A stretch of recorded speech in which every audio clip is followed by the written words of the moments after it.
දැන් අපි බලමු ඔබ ආරම්භක අවදියේම භාවනාව කියන වැඩපිළිවෙලට බැසගත් අවස්ථාව ගැන. ඔය කාර්ය සිද්ධ වෙලා තියෙනවද සිද්ධ වෙනවද කියලා? දැන් ඔන්න ඔබ හිතමු ඔබ දැන් මේ මොහොතේ භාවනාවකට වාඩි වෙනවා කියලා.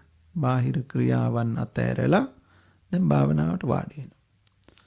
වාඩි වෙලා දැන් ඔන්න බුදුරුව අරමුණු කරගත්තා. එහෙම නැත්නම් ඇට සැකිල්ලක්, මල මිනියක්, දෙතිස් කුණුප ටික අරමුණු කරගත්තා. එහෙම නැත්නම් සති නිමිත්ත ඇසුරු කරගෙන ආනාපාන සතියට හිත යොමු කළා. දැන් ඔබ කුමක්ද මේ කළේ?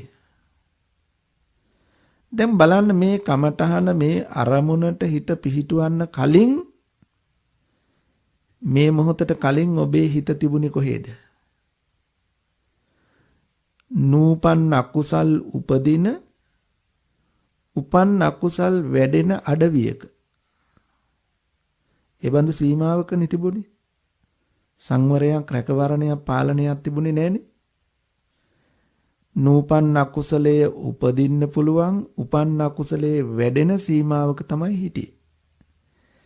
එහෙම හිටපු ඔබ දැන් භාවනාවට වාඩි වෙලා දැන් අර වගේ අරමුණකට කර්මස්ථානාභිමුඛව සිත සිහිය පිහිටෙව්වා කියන්නේ මොකද්ද? අන්න නූපන් අකුසලයේ නූපදින්න, උපන් අකුසලයේ දුරු කරලා නූපන් කුසලයේ මෙතෙක් වෙලාවක් ඉපදිලා නොතිබුණු කුසලයක් උපදවා ගත්තා. දැන් නූපන් කුසලයේ උපදවා ගත්තා. දැන් ඔන්න අරමුණට හිත තැබුවා කියලා කියන්නේ නූපන් කුසලය ඉපදෙව්වා. ඊළඟට මොකද්ද තියෙන්නේ? උපන් කුසලය වඩන්න ඕන. දැන් අපි ඒ අරමුණෙන් විස්ත විසිරෙන්න නොදී වීරියෙන් උත්සාහය ඇතිව ඒ අරමුණම සිහි කර කර මෙනෙහි කර කර පවතිනවා කියන්නේ මොකද්ද? උපන් කුසලය වඩනවා. දැන් නූපන් කුසලයේ උපදවාගෙන උපන් කුසලය වඩනවා. දැන් පුළුවන් ද ඔය පාරෙම යන්න? ඔය කමඨානම මෙනෙහි කරමින් කැමැති වෙලාවක් ඉන්න පුළුවන්ද? බෑ. ආපහු වතාවක් මොකද වෙන්නේ? උපන් කුසලයේ පිරිහිලා කමඨාන අතහැරිලා නූපන් අකුසලය උපදිනවා. ඒ කියන්නේ අන්න හිත වෙන අරමුණකට පැනලා. ඒක ඇතුළෙන්ම ගත්ත අරමුණක් වෙන්න පුළුවන්. පිටතින් ලැබුණු අරමුණක් ඔස්සේ හිත දුවලා වෙන්න පුළුවන්.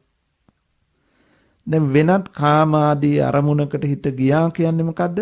කමඨහනෙන් හිත මිදුණා කියන්නේ මොකද්ද? නූපන් අකුසලය ඉපදිලා. දැන් භාවනා කරන්න නිවාඩි වුණේ. දැන් තියෙන උපන් අකුසලේ වඩන්නද? නෑ, දැන් තියෙන්නේ අපිට උපන් අකුසලය දුරු කරන්න. දැන් නූපන් අකුසලයේ උපන්න. හැබැයි දැන් මට තියෙන වගකීම මොකද්ද? උපන්නා වූ අකුසලය දුරු කරන්න.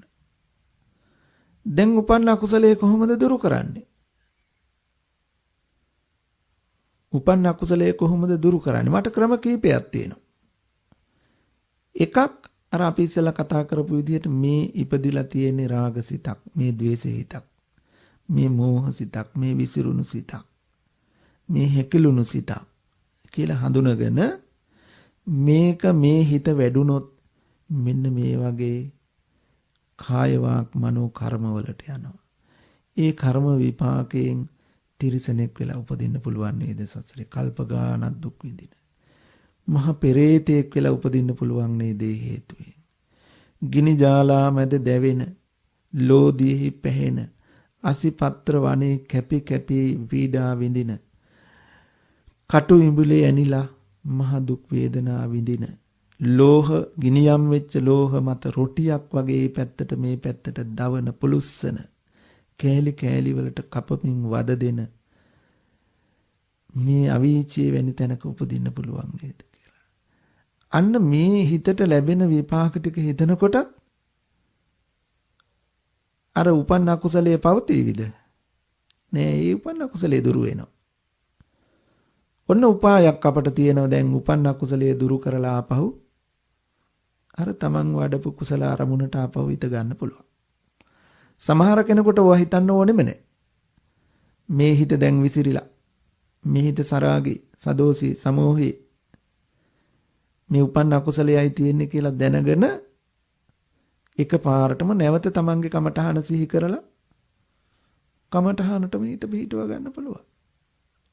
ඔන්න දැන් ආපහු උපන්න කුසලයේ දුරු කරලා නූපන් කුසලයේ උපදවා ගත්ත උපන් කුසලයේ වඩනවා.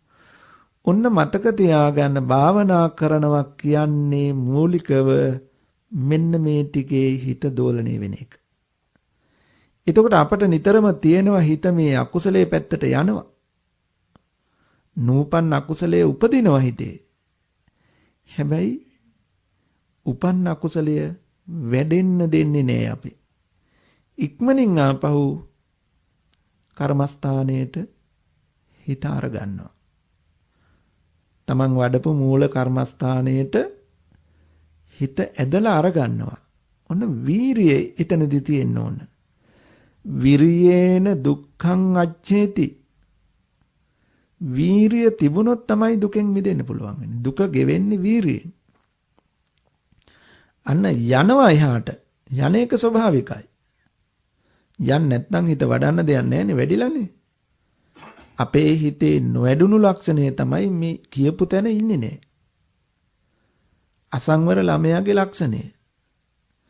ඉතින් දැන් අපට තියෙන්නේ එහෙට ගියා කියලා එහි අතහැරලා දාන්න බෑ.